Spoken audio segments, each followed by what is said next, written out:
তো এখন আমাদের নামাজ শেষ করে আমরা বেরিয়ে পড়েছি। আর আমরা যে দিকতে বর্তমানে যাই সেটা হচ্ছে একটু বাগানের মধ্য দিয়ে। তো পরিবেশটা সব মিলে কিন্তু দারুণ লাগে, ঠিক আছে।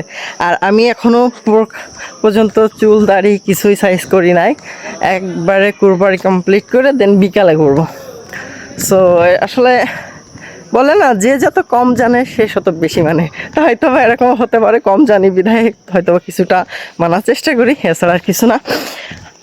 তো আপনাদের ঈদ কেমন কাটতেছে অবশ্যই কমেন্ট করবেন। আর যেখান দিয়ে যাচ্ছি এটা হচ্ছে টোটালি বাগান, হ্যাঁ, অস্থির একটা বাগান। চারি সাইডে আছে পানের বরস, এই যে এগুলো হচ্ছে পানের বরস, এখানেও পানের বরস, ওই সাইডে কিছু ঘাস লাগানো, এটাও পানের বরস।